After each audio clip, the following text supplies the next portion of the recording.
Fala pessoal, tudo bem com vocês? Alguns dias atrás eu gravei um vídeo sobre o Arthur Duval, né, o Mamãe Falei, sobre a questão lá dele ter sido condenado, não, né, que ele não foi condenado, quem assistiu o vídeo passado já sabe do que eu tô falando, e como é a mágica da edição e dos vídeos de internet e tal, eu falei alguns dias, mas eu tô gravando esse vídeo junto com o outro vídeo que saiu alguns dias atrás, e eu deixei gravado aqui para colocar alguns dias depois. Primeiro, vocês já viram o título do vídeo, eu queria bater um papo com vocês, é uma conversa totalmente de improviso, eu não tenho roteiro, então talvez eu não vá conseguir abordar todos os pontos que eu queria falar sobre esse tema com vocês, mas eu queria conversar um pouquinho com vocês sobre essa questão dos debates de internet e também dos debates políticos e dessas discussões e dessa questão da lacração, do deboche, sabe? Da jantada e tal, que é uma coisa que tem me incomodado muito. Antes disso, aqueles recados básicos de sempre. Se você não é inscrito no canal, por favor, se inscreva no canal. Se você tá aqui gostando do vídeo, deixe seu like. Se você não gostar do vídeo, põe o dislike aí, senta o dedo no dislike também, não tem problema. Se você gostar ou não gostar do vídeo, deixa um comentário, nem que seja um comentáriozinho de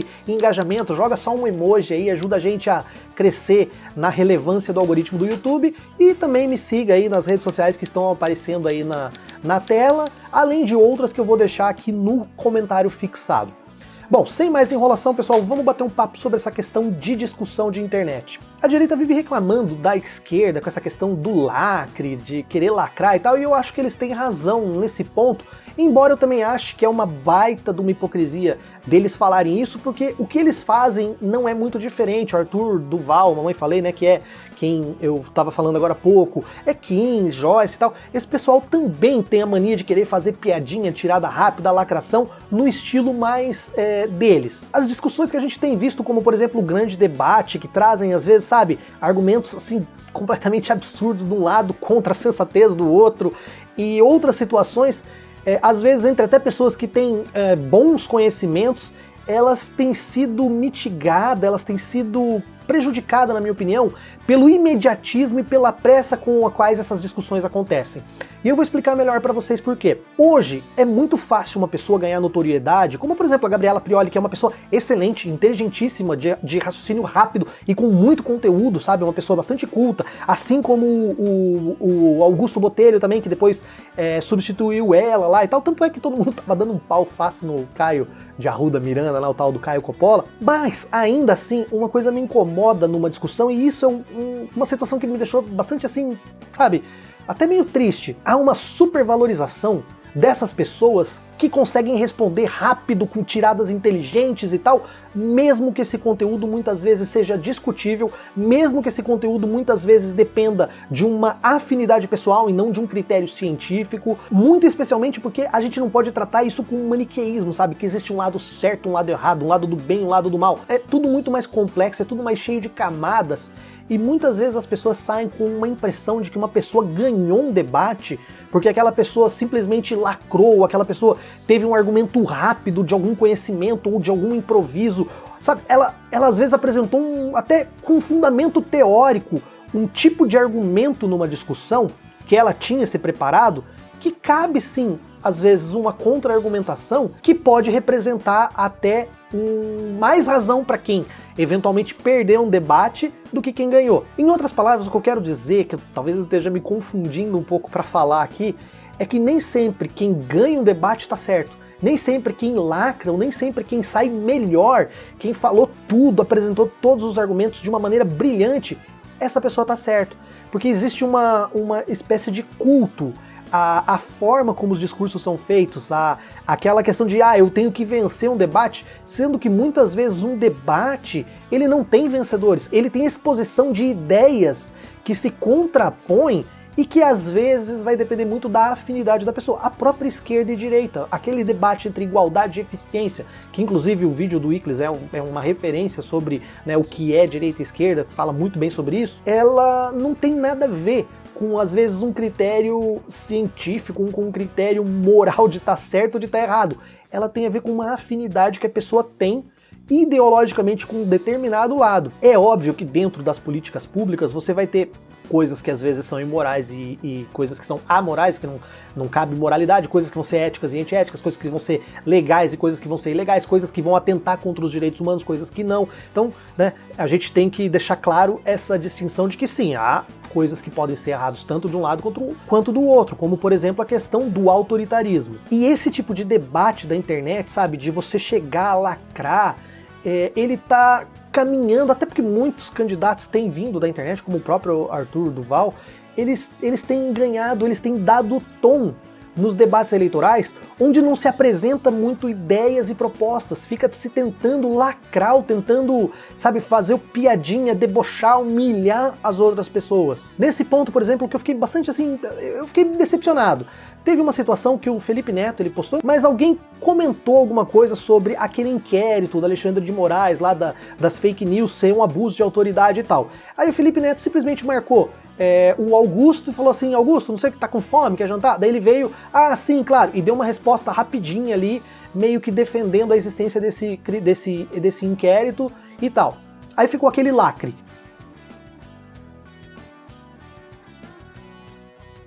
E isso pra mim me incomoda muito, porque, por exemplo, eu sou uma pessoa que tem um viés progressista, tenho uma pessoa que se coloca na esquerda, eu me vejo como um social-democrata e eu acredito sim em garantias fundamentais do Estado, acredito nas garantias do direito e eu acho que aquele inquérito, por mais que ele tenha um viés de acordo com a minha ideologia de punir ou de perseguir essas pessoas, como cientista do direito ou como um operador do direito, eu entendo que é completamente errado, porque ele é inconstitucional, porque ele tem diversos vícios de origem e porque ele, para mim, é um nítido abuso de poder por parte do poder judiciário, né, extrapolando a sua atuação constitucional.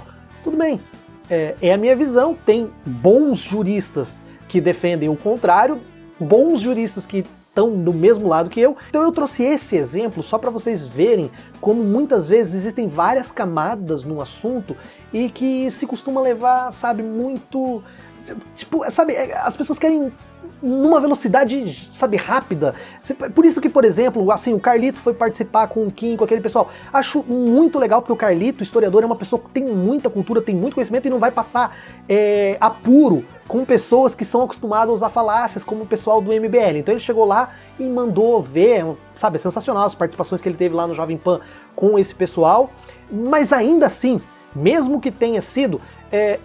por exemplo, o Kim faz muito isso, eles têm uma necessidade de querer apresentar as coisas com tanta pressa, sem aprofundar. Até ele mesmo já soltou uma pérola incrível lá de que Marx teria ficado triste, ou teria, sei lá, se decepcionado com a Revolução Russa. São as coisas assim, completamente absurdas que saem na pressa de você querer ter o argumento lacrador para ganhar uma discussão. Eu, por exemplo, não me negaria, não me furtaria a debater política ou debater direito com pessoas que tivessem respeito, tivessem capacidade de compreender que às vezes as coisas não são tão maniqueístas, que as coisas possuem argumentos sólidos para os dois lados. Porque eu entendo, por exemplo, pessoas que são de direita, ou eu entendo pessoas que defendem a legalidade do inquérito lá que eu falei. São argumentos válidos. Eu posso não concordar com eles, mas eu entendo que existe isso, e isso tá faltando nas discussões. As pessoas tratam tudo como o outro é o do mal completo, né? Tirando, claro, algumas coisas que são realmente absurdas, né? Por exemplo, algumas falas do Bolsonaro e algumas atitudes do governo dele são completamente equivocadas e completamente erradas para todo mundo, né? Tanto pro pessoal da direita quanto pro pessoal da esquerda, né? Que até tem rachado a base dele e tal. Eu não me sentiria confortável em um debate desses com 2, 3 minutos de tempo pautorando, em que você precisa concentrar muitos argumentos, em que você precisa falar muito bonito para impressionar as pessoas e que de repente você pode ter uma resposta que aquela resposta não refuta, porque muitas vezes não refuta, a pessoa vem com uma resposta que é periférica e entra em outro assunto e desvia o foco. E às vezes você não sabe responder, e você não sabe responder aquela pergunta porque de repente você ou não pesquisou aquilo, não é um tema de seu conhecimento, ou porque é um tema que você estudou e conheceu há muito tempo atrás, você já não vai lembrar mais todos os argumentos, você não vai lembrar todas as pessoas, os filósofos, né, pra você usar, aí você vai sair como perdedor num debate que às vezes você não tá errado. É muito complicado. Era meio que isso que eu queria falar com vocês sobre esse vídeo. Não sei se vocês compartilham desse meu entendimento e tal. tal. Para encerrar também, por exemplo, uma questão que eu queria trazer aqui, que faz tempo que eu me enrolo para gravar ou não gravar, as discussões de Twitter. As discussões de Twitter, às vezes, elas são muito complexas, primeiro porque há uma limitação do tamanho de caracteres violenta. E muitas vezes as pessoas fazem algo que o pessoal chama do apito do cachorro, lá, o whistling dog, alguma coisa assim, eu não lembro certinho a expressão, que você, ao invés de responder aquela pessoa numa mesma thread, numa mesma linha, você puxa, você compartilha pro seu tweet e você responde aquela pessoa lá. E aí você tá chamando pros seus seguidores, você tá jogando aquele argumento aos leões da outra pessoa. Aí começa, sabe, criar linhas alternativas de discussão, e aquela pessoa, às vezes, ela tá discutindo com uma, aí começa a aparecer 3, 4 pessoas discutindo ao mesmo tempo, ela abre linhas paralelas dentro da mesma thread, que começa a ficar difícil uma pessoa, por exemplo, isso aconteceu com o Henry Bugalho. O Henry Bugalho, sabe, toda a solidariedade ao Henry Bugalho, porque ele passou muito por isso no Twitter. Aí começa a se discutir, e 7, 8 pessoas. Essas pessoas começam a compartilhar nas suas páginas, e são pessoas, às vezes, que têm grandes números de seguidores, e que estão todo mundo com afinidade com aquelas pessoas. Aí começa a se atacar argumentos.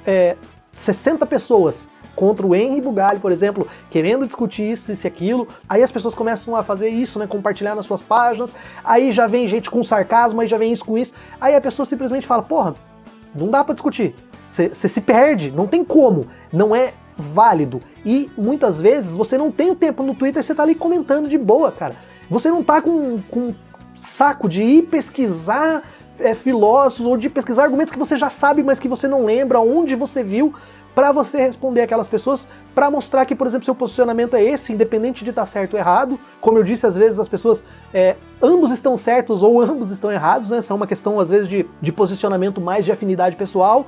Aí você simplesmente para de discutir, ou você bloqueia aquelas pessoas, porque começa a vir com muito sarcasmo, muita piadinha, muito aqui. Aí depois fica todo mundo, fulano de tal não quis discutir, fulano de tal fugiu da rinha, fulano de tal deu bloco em todo mundo, fulano de tal não quer conversar. Gente, primeiro que ninguém tem obrigatoriedade de discutir, de conversar nada que não queira.